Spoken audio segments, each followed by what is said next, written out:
जानकी जीवन स्मरण जय जय राम पार्वती पते हर हर महादेव पुंडलीक वरदा हरि विठ्ठल श्री अनंतकोटी ब्रह्मांड नायक राजाधिराज सच्चिदानंद सद्गुरु श्री ब्रह्मचैतन्य महाराज की जय.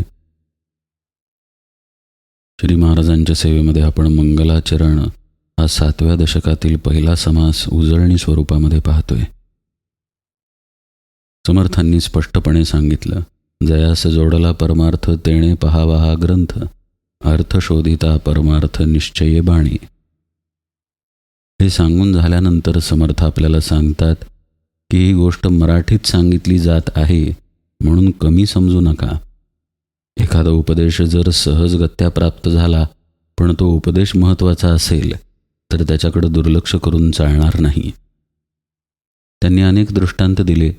लोखंडाची पेटी आहे पण त्याच्यात जर रत्न भरलेली असतील तर ती केवळ लोखंडाची आहे म्हणून ती टाकून देऊन उपयोग नाही. किंवा आपल्या दारामध्ये चिंतामणी परीस सहजपणे आपल्याला जर सापडले तर सहज कसे असतील असा विकल्प काढून त्यांचा त्याग करू नये. समर्थांना सांगायचं आहे की संतांच्या सहवासामध्ये गेल्यानंतर सहजतेनं अध्यात्मज्ञान कळून येतं. त्यामुळं त्या सहवासात गेल्यानंतर जे ज्ञान प्राप्त होत आहे त्याच्याविषयी विकल्प काढू नये. अहो, इतकंच सोपं असतं तर मग सगळ्यांनीच केलं असतं असा तर्क काढून संतांनी जो उपदेश केलेला आहे त्याच्याकडं दुर्लक्ष करू नये.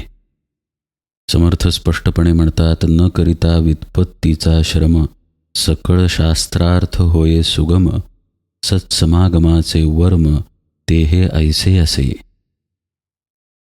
सर्व शास्त्रांचं सार सद्गुरूंच्या मुखातून येतं पण त्या ठिकाणी आपला विश्वास पाहिजे. श्री महाराज एके ठिकाणी म्हणतात, पहा, श्रीमंताच्या मुलाला पैसे कमावण्याचे कष्ट करावे लागत नाहीत, तसं माझ्या माणसानं साधनेचे कष्ट करू नयेत, त्यानं नामामध्ये राहावं. श्री महाराज हे जे सांगतात हे अत्यंत महत्त्वाचं आहे. साधनेचे कष्ट करू नयेत याचा अर्थ साधनेचे प्रयत्न करू नयेत असा मुळीच नाही बरं का. श्री महाराज असं सांगतायत की आता तुम्ही ग्रंथांतर शोधायला जाऊ नका, तर्क काढून अभ्यास करायला जाऊ नका. साराचं जे सार आहे भगवंताचं नाम तेवढं तुम्ही घ्या. हे घडण्यासाठी आपली बुद्धी आपलं मन सद्गुरूचरणी विलीन करावं लागतं. खऱ्या अर्थानं त्यांना शरण जावं लागतं. ते जे सांगत आहेत त्याच्यावरती संपूर्ण विश्वास ठेवावा लागतो. असं पहा, रसायनशास्त्रामध्ये प्रयोग दिलेले असतात. तो प्रयोग पुस्तकामध्ये कृतीसहित दिलेला असतो. काय साहित्य लागणार आहे, कोणकोणती द्रव्ये लागणार आहेत, सर्व काही दिलेलं असतं. पण तरीही तोच प्रयोग समोर ठेवून समोरचा शिक्षक आपल्याला सांगतो की आता ही परीक्षा नळी घ्या, त्याच्यामध्ये अमुक अमुक टाका वगैरे वगैरे. शिक्षकाच्या मुखातून जेव्हा येतं परीक्षा नळी धरा, त्यावेळी आपण परीक्षा नळी धरतो. शिक्षक सांगतो परीक्षा नळी अशा प्रकारे धरा की त्यात आपण जे द्रव्य घालत आहे ते व्यवस्थित आत गेलं पाहिजे. लगेच आपण शिक्षक जसं दाखवत आहेत तशा पद्धतीनं परीक्षा नळी धरतो. इथं आपण काय केलं, पुस्तकात जे आहे तेच शिक्षक सांगत आहेत पण शिक्षक त्यांच्या अनुभवामधून सांगत आहेत आणि सांगताना शिकवत आहेत. आपण विश्वास ठेवला आणि जो शब्द मुखातून बाहेर आला त्या शब्दाला पकडलं, त्या पद्धतीचं आचरण केलं. परमार्थातही अगदी असंच करावं लागतं. म्हणून समर्थ आपल्याला सांगतात, जे व्युत्पत्तीने न कळे ते सत्समागमे कळे, सकळ शास्त्रार्थ आकळे स्वानुभवासी. परब्रह्माचं वर्णन, चैतन्याचं वर्णन, भगवंताचं वर्णन, मायेचं वर्णन, भ्रमाचं वर्णन, अनुभवाचं वर्णन या सगळ्या गोष्टी उपनिषदांमध्ये आलेल्या आहेत. पण ते अनुभवाला तोपर्यंत येत नाही जोपर्यंत सत्समागम केला जात नाही. जी पद्धत आहे ती पद्धत अवलंबून ज्यानं कृती केलेली आहे त्याच्या पदरात अनुभव पडतो. अनुभव ज्याच्या पदरात पडलेला आहे तो त्या कृतीबद्दल शिकवू शकतो. म्हणून सद्गुरूंकडे जाणं अत्यावश्यक आहे. आपण ग्रंथांचा अभ्यास करू शकू पण अभ्यास करताना आपण आपली जी बुद्धी वापरणार ती बुद्धी देहबुद्धीला चिकटलेली आहे. म्हणजेच काय तर ब्रह्माबद्दल आपण शाब्दिक अभ्यास करू. माया काय आहे हे पण शब्दांनी समजून घेऊ. म्हणजे घडेल काय, मायेनंच आपण मायेला समजवून घेऊ आणि मायेनंच आपण ब्रह्मालाही समजावून घेण्याचा प्रयत्न करू. पण ते घडणं शक्य नाही. ब्रह्म मायेच्या पलीकडे आहे, अनुभवाच्याही पलीकडे आहे. म्हणजे काय तर ब्रह्माला जाणण्यासाठी ब्रह्मच व्हावं लागतं. असे ब्रह्मस्वरूप जे संत आहेत त्यांना शरण जाण्याशिवाय इतर पर्याय शिल्लकच राहत नाही. त्यांना शरण जाऊन जर त्यांच्याकडून श्रवण केलं तर मात्र समर्थ म्हणतात जे शास्त्रामध्ये वेदांमध्ये सांगितलेलं आहे ते स्वानुभवानं कळून येतं. सकळ शास्त्रार्थ आकळे स्वानुभवासी. म्हणून कारण सत्समागम तेथे न लगे व्युत्पत्ती श्रम. जन्मसार्थकाचे वर्म वेगळेची आहे. आणखी किती स्पष्टपणे समर्थांनी सत्समागमाबद्दल सांगायचं. सर्व काही समर्थांनी इथं सांगितलेलं आहे की फुकटचे श्रम करू नका. म्हणजेच तुमचं मन तुमची बुद्धी वापरून श्रमामध्ये अडकून राहू नका. समर्पण परमार्थामध्ये अत्यंत आवश्यक आहे. संत भेटला की त्याला शरण जाणं आणि मग त्याच्या आज्ञेमध्ये त्याच्या शब्दामध्ये राहणं या पलीकडे परमार्थ नाही. नाहीतर शाब्दिक ज्ञान अनंतशास्त्र्यांना काही कमी नव्हतं, पण ते शरण गेले आणि अनंतशास्त्र्यांचे ब्रह्मानंद महाराज झाले. समर्थ म्हणतात आपल्याला की उपदेश कसा मिळत आहे याला महत्त्व देऊ नका. तो मिळत आहे तर तो ग्रहण करणं आवश्यक आहे. शब्दाला महत्त्व कमी आहे, त्यातील साराला महत्त्व आहे. उपदेश संस्कृतातून येतोय, मराठीतून येतोय का कसा येतोय याला महत्त्व न देता उपदेशामध्ये जर अद्वैत ज्ञान सांगितलं जात असेल तर त्या अर्थाला पकडणं आवश्यक आहे. अर्थाला पकडण्यासाठी ज्या मुखातून तो शब्द येत आहे त्या सद्गुरूचरणी विश्वास असणं आवश्यक आहे. सद्गुरूंवरच जर विश्वास नसेल तर सद्गुरूंच्या उपदेशावरती विश्वास बसू शकत नाही. काही टक्के बसेल पण संपूर्ण बसणार नाही, कारण श्रोतावरतीच आपण अविश्वास दाखवला. म्हणून पहिली आणि सगळ्यात महत्त्वाची गोष्ट म्हणजे संतांना शरण जाणं आणि त्यांच्या ठिकाणी संपूर्ण विश्वास ठेवणं. भाषा पालटे काही, अर्थ वाया जात नाही, कार्यसिद्धी ते सर्वही अर्थाच पासी, असं स्पष्टपणे समर्थ म्हणतात. सगळा काही साठा गाभा हा अर्थापाशी आहे आणि परमार्थामधला अर्थ हा शब्दातीत आहे. आपण उदाहरणच पाहूया. भगवंत सर्व व्यापक आहे. आता हे शब्द आहेत. भगवंत पाहायला कुणी आहे? सर्व व्यापकत्व अनुभवाला येण्यासाठी आपण सर्व व्यापक व्हायला नको का? आपला अनुभव काय आहे? आपल्यापुरताच आहे. आपला देह आहे तर आपण आहे, आपला देह नाही तर आपण नाही, असा आपला आज मितीचा अनुभव आहे. सर्व व्यापकत्व हा ब्रह्माचा गुण, ब्रह्माचं वैशिष्ट्य आहे. म्हणजे जर आपण ब्रह्मस्वरूप असू तर आपण सर्व व्यापक आहोत या अनुभवामध्ये आपण असलं पाहिजे. पण आपल्यापाशी तर संकुचितता आहे. याचाच अर्थ असा की शब्दांमध्ये जो अर्थ दडलेला आहे त्या अर्थापाशी आपण नाही. मग अर्थाला जायचं असेल तर संकुचितता टाकावी लागेल. मग संकुचितता येते मनामुळे, बुद्धीमुळे, चित्तामुळे. इंद्रिय तर स्थूल आहेतच. याचाच अर्थ असा की आपल्याला आपल्या मनाच्या पलीकडे जावं लागेल तरच व्यापकत्वामध्ये शिरता येईल. म्हणजे शब्द एक सांगत आहेत आणि आपण वेगळ्या अर्थामध्ये आहे.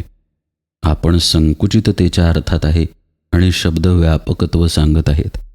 म्हणून समर्थ म्हणतात की अर्थामध्ये लक्ष पाहिजे. याचाच अर्थ अर्थाच्या अवस्थेमध्ये आपण गेलं पाहिजे.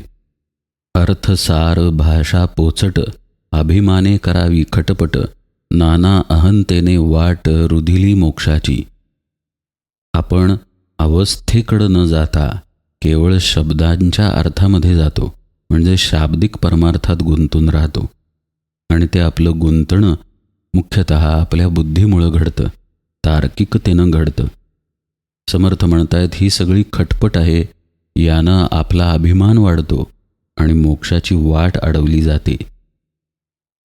आपण मगाशीच पाहिलं की मी ब्रह्मा आहे किंवा तू ब्रह्मा आहेस किंवा सगळा भगवंतच व्यापून आहे इत्यादी शब्दांमध्ये जो अर्थ दडलेला आहे तो अवस्थात्मक आहे. म्हणजे अभ्यास अवस्थेचा व्हायला पाहिजे ना.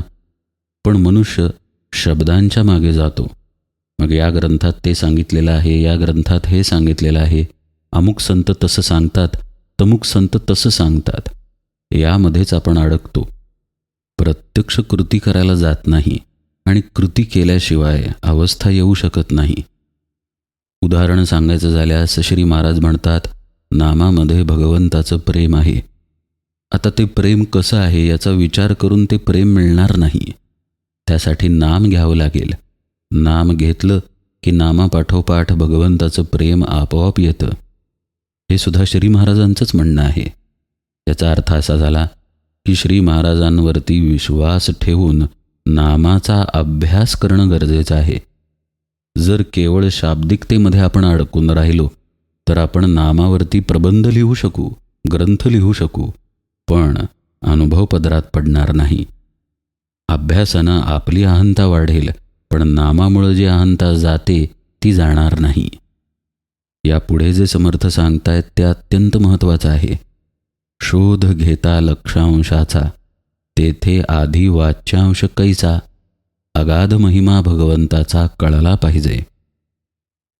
वाच्यांश याचा अर्थ शब्द.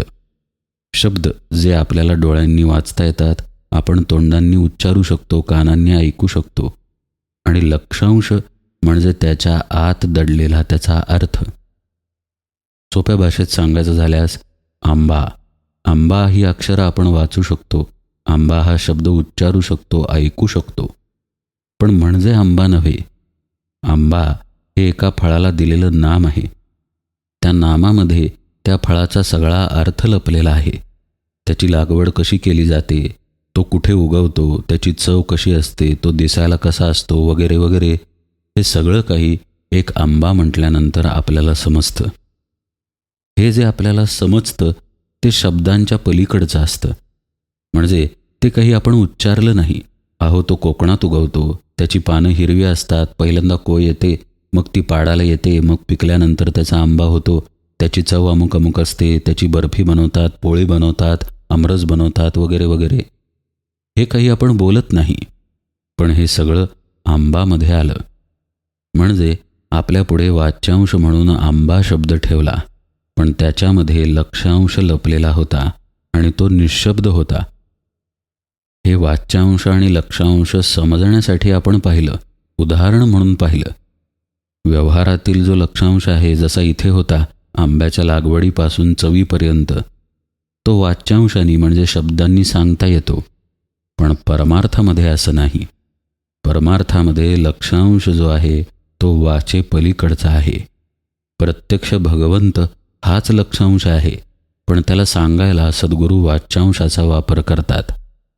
समर्थ म्हणतायत, शोध घेता लक्षांशाचा, म्हणजे हा कुठे घ्यायचा आहे, जो वाच्यांश दिलेला आहे त्याच्यामध्येच शोध घ्यायचा आहे. पण तिथे मग वाच्यांश उरत नाही. परमार्थाच्या साधनेच्या भाषेत सांगायचं झाल्यास सद्गुरू शिष्याला सांगतात की ते ब्रह्म तू आहेस, किंवा सद्गुरूंना शिष्य सांगतो की सहा अहम सोहम. आता हे सर्व वाच्यांशामध्ये येतं. लक्षांश जो आहे म्हणजे प्रत्यक्ष ब्रह्म जे आहे, प्रत्यक्ष आपली आत्मस्थिती जी आहे, ती या उपदेशाचा आधार घेऊन शोधायची आहे. या उपदेशामध्ये ती आहे, पण गुप्त रूपानं आहे. हा उपदेश म्हणजे आत्मा नव्हे, हा उपदेश म्हणजे ब्रह्मस्थिती नव्हे, पण त्याच्यात ती दडलेली आहे. म्हणजे त्याचा आधार घेऊन आपल्याला त्या आत्मस्वरूपाच्या स्थितीमध्ये जायचं आहे. समर्थ आपल्याला इथे जायला शिकवतायत. हाच खरा भगवंत आहे, पण त्याची सुरुवात होते वाच्यांशामधून. म्हणजे सद्गुरूंनी सांगितलं की ते ब्रह्मच तू आहेस, तर त्याच्यावरती आपण विश्वास ठेवणं. इथे वाच्यांशानं सुरुवात केली आपण. आता त्याच्यात लक्षांश आहे ब्रह्मस्थिती. मग ती जर शोधायची असेल तर सद्गुरू प्रक्रिया सांगतात की अशा प्रकारे भगवंताचं नाम घे, किंवा अशा प्रकारे ध्यानाला बस, साधना कर. ही साधना करणं म्हणजे वाच्यांशामध्ये जे सांगितलेलं आहे त्या लक्षांशाचा शोध घेणं. पण समर्थ पुढे काय म्हणतात? अगाध महिमा भगवंताचा कळला पाहिजे. त्याचा महिमा अगाध आहे तो कळला पाहिजे हा तर अर्थ झालाच. पण इथे लपलेला अर्थ असा की वाच्यांश आणि लक्षांश याच्याही पलीकडे जाऊन आत्मस्थिती आहे. म्हणजे असा अर्थ आहे की भगवंताचं नाम किंवा साधना किंवा सद्गुरूंनी दिलेला उपदेश जो वाच्यांशामध्ये आहे या सगळ्याच्या पलीकडे साधकाला जावं लागतं. म्हणजेच श्री महाराजांच्या भाषेत सोप्या पद्धतीनं सांगायचं झाल्यास नाम घेता घेता आपण नाम घेतो हे आपल्याला विसरावं लागतं. तू नाम घे हा वाच्यांश आहे. प्रत्यक्ष नाम घेणं म्हणजे लक्षांशाचा शोध आहे आणि नामामध्ये स्वतःला विसरून जाणं म्हणजे वाच्यांश आणि लक्षांश दोन्हीही मागे टाकून भगवत स्वरूप होऊन जाणं आहे. समर्थ आपल्याला एवढं सांगतायत की हे प्रत्यक्ष घडल्याशिवाय भगवंत कळून येत नाही. मुकेपणाचे बोलणे हे जयाचे तोची जाणे, स्वानुभवाची ये खुणे स्वानुभवी पाहिजे, असं स्पष्टपणे समर्थांनी सांगितलं. याच्या विचारामध्ये याच्या तर्कामध्ये तुम्ही शिरू नका. तुम्ही प्रत्यक्ष साधना करून स्वतः ब्रह्मरूप व्हा तरच आपण ब्रह्म आहोत ही गोष्ट आपल्याला कळेल. ज्याला कळेल तोही तिथे ब्रह्मस्थितीनंच आहे. तो जीव म्हणून मुळी नाहीच आहे हे सुद्धा नंतर लक्षात येईल.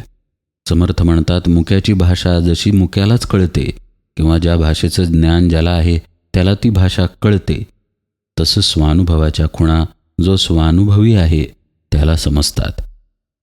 परीक्षावंतांपुढे रत्न ठेविता होय समाधान, तैसे ज्ञानियांपुढे ज्ञान बोलावे वाटे. माया जाळे दुश्चित होये ते निरूपणी कामा नये, संसारिका कळे काये अर्थ येथीचा. समर्थ म्हणतात जो आत्मज्ञानी आहे त्याच्यापुढे ज्ञानाच्या गोष्टी बोलाव्याशा वाटतात. पण जे मायेत अडकलेले आहेत, ज्यांचं चित्त चंचल आहे, त्यांच्यापुढे अध्यात्म निरूपण केलं तर त्यांच्यात काहीही बदल घडून येत नाही. आता वरकरणी विचार केला तर असं वाटतं समर्थ श्रोत्यांना आत्मज्ञानी म्हणतायत की काय. आणि जर समर्थ म्हणत असतील की ज्यांचं चित्त चंचल आहे त्यांच्यापुढे निरूपण करून काही उपयोग नाही तर मग आपलं कसं होणार. पण असा इथे अर्थ नाही. समर्थ आपल्याला इथे असं सुचवतायत की आपण आपलं चंचलत्व बाजूला ठेवण्याचा अभ्यास करून निरूपण आतमध्ये साठवून घेण्याचा प्रयत्न करावा. तो जर आपण केला नाही म्हणजे समजण्यासाठी जर ऐकलं नाही, परीक्षा घेण्यासाठी ऐकलं, आपली बुद्धी लढवण्यासाठी जर ऐकलं तर निरूपण श्रवण होणार नाही. सद्गुरू काय सांगत आहेत ते समजून घेण्याच्या वृत्तीनं श्रवण केलं गेलं पाहिजे. शरणागत भावानं श्रवण केलं गेलं पाहिजे. असं जर केलं तर सद्गुरूंना सांगितल्याचं समाधान मिळेल आणि ऐकणाऱ्यामध्येही बदल घडून येईल. आपलं चित्त चंचल ठेवूनच आपण श्रवण केलं तर आपल्यावरती परिणाम होणार नाही. अहो असं काय सांगताय, माझा अनुभव तर तसा आहे. अहो तसं काय सांगताय, इथे तर यांनी असं सांगितलेलं आहे. अशा पद्धतीनं भरकटलेलं श्रवण जर आपण केलं तर सद्गुरूंचे शब्द आतमध्ये उतरणार नाहीत. उतरले नाहीत तर आपल्यामध्ये बदल होणार नाही. याचा अर्थ असा की कुठेतरी विश्वासाचा, निश्चयाचा अभ्यास करणं आवश्यक आहे. निश्चयानं जर आपण श्रवण केलं नाही, त्या ठिकाणी जर विश्वास ठेवला नाही आणि विश्वासानं पुन्हा निश्चयामध्ये गेलो नाही तर आपण परमार्थ निरूपण श्रवण करून त्या मार्गावरती चालू शकणार नाही. आणि हे सगळं आपल्याला आपल्या बुद्धीचा वापर करूनच करावं लागेल. कारण बुद्धी ही अशी एकमेव गोष्ट आहे जिथे आपण निश्चय करू शकू. आता पहा बरं का, ही बुद्धीच आपल्या देहाला चिकटलेली आहे म्हणून तिची देहबुद्धी झालेली आहे. म्हणजे बुद्धीला आग्रह करण्याचा अभ्यास आता करणं गरजेचं आहे. आत्तापर्यंतच्या निरूपणात आपण अनेक वेळा ऐकलं की आपल्याला आपल्या बुद्धीचा, तर्काचा, मनाचा संग सोडावा लागेल. पण आता तर विषय या दिशेने गेला की बुद्धीचाच वापर करून आपल्याला निश्चय करायचा आहे. हे असं आहे की आपल्याच इंद्रियांचा आपण इंद्रिय निवृत्तीसाठी वापर करणं. म्हणजे इंद्रियांची जी भरकट होत आहे ती इंद्रियांनीच शांत करावी लागते. हाताने नको ती कर्मे पण करता येतात, पण हाताने भगवंताची पूजाही करता येते. मुखानं निंदास्तुती करता येते, पण मुखानं भगवंताचं नामही घेता येतं. तसंच आपली बुद्धी अनेक ठिकाणी विखुरलेली आहे. तिला एकत्रित करून एके ठिकाणी आणणं, अग्र करणं म्हणजेच निश्चयाच्या अभ्यासाची सुरुवात आहे. आणि हेच समर्थांनी आपल्याला पुढे समजावून सांगितलेलं आहे. त्यासाठी ते भगवद्गीतेतील व्यवसायात्मिका बुद्धी ही एकेह कुरुनंदन हा श्लोक वापरतात. आपण तो सर्व भाग उजळणीमध्ये यथावकाश पाहूया. आज निरूपण सेवेला इथेच विराम देतो. जानकी जीवन स्मरण जय जय राम.